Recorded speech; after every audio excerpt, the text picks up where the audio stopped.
turma do oitavo ano, tudo bem com vocês? Espero que estejam todos bem. Antes de falar sobre a aula de hoje, eu queria pedir para vocês tomarem cuidado aí na rua, tá? O comércio está aberto, mas o coronavírus continua aí, tá? Não tem vacina, então vamos tomar cuidado aí, tá certo? Então, pessoal, na semana que vem, a gente vai fazer uma prova sobre figuras de linguagem, tá? Essa prova vai estar valendo 50 pontos. Ela vai ter interpretação de um cordel e essas figuras de linguagem que eu vou explicar agora, com essa atividade 19, e vocês estarão fazendo os exercícios também. Não deixem de estudar, não deixem de perguntar, tá? Então vamos lá. Eu já falei para vocês sobre a metáfora, mas vou falar mais um pouquinho sobre ela para vocês, até mesmo porque nessa apostila tem exercício sobre metáfora. Então, o que é a metáfora? A metáfora, ela consiste em utilizar o quê? Uma palavra ou uma expressão ou no lugar de outra, tá? Toda metáfora é uma espécie de comparação implícita. O que é essa comparação implícita? O elemento comparativo não vai aparecer. Por exemplo, seus olhos são como luzes brilhantes. Esse como é um elemento comparativo, então não vai ser metáfora, vai ser uma comparação. A metáfora seria assim: seus olhos são luzes brilhantes. Então, quando eu digo assim, seus olhos são luzes brilhantes, existe uma comparação implícita, tá? Então, essa comparação implícita a gente vai chamar de metáfora. Quando eu digo assim, meu pensamento é um rio subterrâneo, eu estou comparando o meu pensamento a um rio subterrâneo, só que de uma forma implícita, tá? Então, como que é meu pensamento? Meu pensamento é profundo, é inatingível, como muitos rios subterrâneos. Ou então, quando eu digo assim, minha alma é uma estrada de terra que não leva a lugar nenhum. Uma estrada de terra que leva a lugar algum não serve para nada. Então, eu estou dizendo que minha alma ela é abandonada, ela é inútil, tá certo? Então, dessa forma, a gente vai chamar de metáfora. Agora, eu vou falar sobre a metonímia. Quem nunca falou assim, eu gosto de comer Danone. Danone é a marca, mas, na verdade, eu estou trocando a marca pelo produto. Eu gosto de comer iogurte. Então, a metonímia é isso, ela consiste em empregar um termo no lugar de outro, tá? Ou eu digo assim, gosto de ler Machado de Assis. Eu não vou pegar Machado de Assis e vou ler. Eu gosto de ler o quê? Os livros que são escritos pelo autor Machado de Assis. Quando eu digo assim, bebeu o cálice todo. Ele não bebeu o cálice, ele bebeu o quê? O líquido que tinha dentro desse cálice. Então, a gente também faz essa troca, então a gente vai chamar de metonímia. Os microfones foram atrás dos jogadores. Os microfones foram atrás dos jogadores? Não. Quem saiu atrás dos jogadores foram os repórteres, tá? Então, a gente troca o instrumento pela pessoa que utiliza. Várias pernas passavam apressadamente. A gente troca a parte pelo todo. Só as pernas que saíram passando apressadamente? Não, as pessoas. Então, a gente chama isso, essa figura de linguagem se chama metonímia, tá? Essa troca aí. Minha filha adora Danone. Minha filha adora iogurte, que é da marca Danone, ou qualquer outra marca. Tá? A catacrese. A catacrese, gente, ela consiste em pegar palavras emprestadas, tá? Digamos assim, asa da xícara, né? Aquela asinha da xícara. Asa. Asa é uma palavra que não é utilizada para xícara, mas ela pegou emprestada. Braço da poltrona. Braço da poltrona. Braço nosso? Não, é uma palavra que ela acaba pegando emprestada. Maçã do rosto, batata da perna, dente do alho, tudo coroa do abacaxi, pé da mesa, tudo isso são exemplos de catacrese, tá? Ela pegar essas palavras emprestadas, digamos assim, tá certo? Antítese, pela própria palavra, a gente já lembra de palavras ao contrárias. Existe o quê? Uma oposição entre as palavras. Quando eu digo assim, o mito é nada que é tudo. Nada e tudo. Oposição. Felicidade e tristeza tomaram conta de sua alma. Felicidade e tristeza são palavras opostas também. Então, a gente chama de antítese, ok? Facinho também. Eufemismo. Quem que não passou por essa situação já se deu muito bem. Vamos supor, morreu alguém e você tem que dar a notícia. O que você tem que fazer para dar essa notícia? Você tenta suavizar as palavras, principalmente se for para uma pessoa muito próxima, muito querido daquela pessoa que faleceu. Então, você chega com todo o cuidado. Ai, meu Deus, aquela moça entregou a alma a Deus. Eu tô tentando suavizar uma notícia triste, uma notícia áspera, tá? Então, o que seria esse eufemismo? Ele consiste na suavização de uma expressão, tá? Quando eu digo assim, Fernando faltou com a verdade. Fernando faltou com a verdade? Fernando mentiu. Mas eu tô falando de uma forma menos agressiva. Tô falando mais suavemente. Então, isso a gente vai chamar de eufemismo, tá certo? O prefeito ficou rico por meios ilícitos. Ele ficou rico roubando.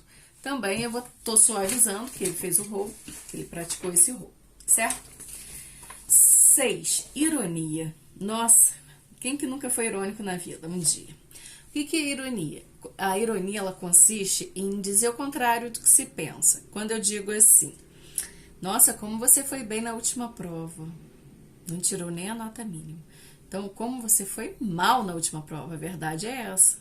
Como você foi bem na última prova, eu tô ironizando. Eu tô dizendo o contrário do que eu tô pensando, tá? Ou então, quando eu digo assim, parece um anjinho aquele menino, gente. Briga com todos que estão por perto. Na verdade, eu tô ironizando, né? Quem briga com todos que estão por perto não pode ser chamado de um anjinho. Então, essa ironia, o que ela consiste? Ela consiste em dizer o contrário do que se pretende, ok? Hipérbole. Ai, tô morta de cansada. Pessoal, eu já falei 1 milhão de vezes para vocês fazerem silêncio. É esse exagero. Hipérbole, já lembra isso. Hiper, grande. Então, o que é hipérbole? É a expressão intencionalmente exagerada, ok? Por exemplo, faria isso milhões de vezes se fosse preciso. Rios te correrão dos olhos se chorares. Nossa, vai chorar tanto, vai escorrer rios. Então, esse exagero, tá? A gente vai chamar de hipérbole. Agora eu vou falar sobre a prosopopeia ou personificação. Já falei para vocês também, mas vou retornar mais uma vez. Então, o que é essa prosopopeia ou personificação? Ela consiste em atribuir ações ou qualidades de seres animados a seres inanimados, tá? Ou características humanas a seres não humanos. Por exemplo, as pedras andavam vagarosamente. Pedra anda. É uma característica humana, uma característica de seres animados e não de seres inanimados. Então, prosopopeia ou personificação.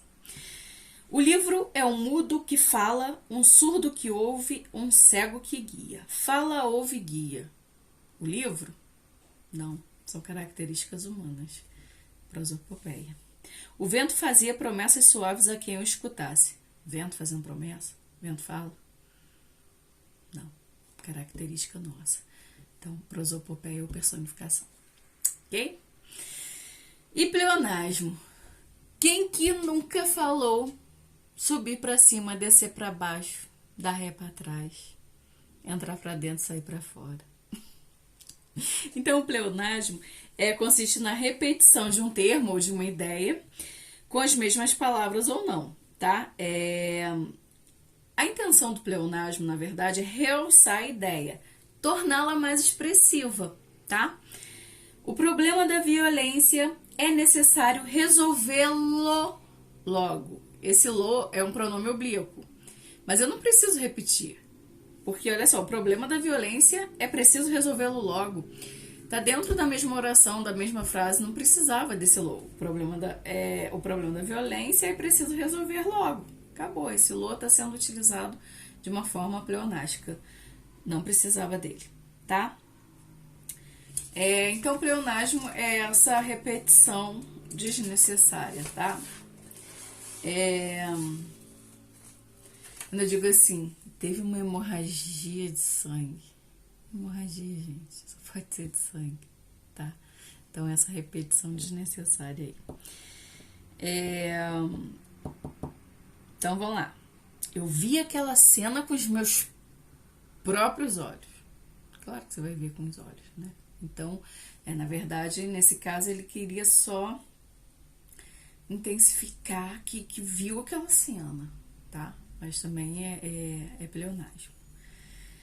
Anáfora, eu não lembro se eu falei da anáfora com vocês no último vídeo, mas a anáfora é a repetição de uma ou mais palavras, são várias palavras no início de várias frases, tá?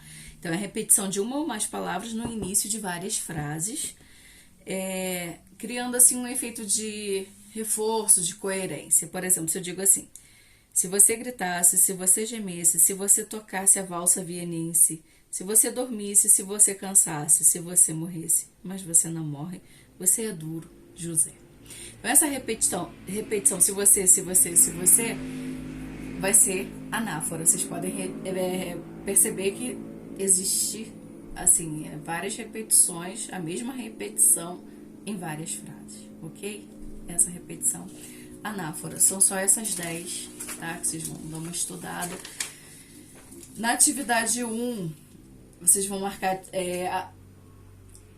só tem uma questão que vai estar correta, tá? Então, façam com bastante atenção esses exercícios. Se for preciso, se vocês quiserem, eu posso fazer um vídeo também para vocês explicando essa correção, ou só põe o gabarito aí com vocês, tá bom? Mas estudem. Vou estar disponível, vou estar online no horário que foi enviado para vocês, para explicar tudo novamente. Se acontecer de vocês me mandarem um e-mail, de repente eu demoro um pouquinho para responder, às vezes eu atendo aluno pelo WhatsApp também, tá bom? Só tem um pouquinho de paciência, mas eu vou estar sempre online naquele horário que a Maria do Carmo passou para vocês, tá certo? Um beijo, fiquem com Deus, se cuidem e estudem, ok? E o coronavírus tá aí ainda, infelizmente, tá certo? Um beijo no coração de vocês.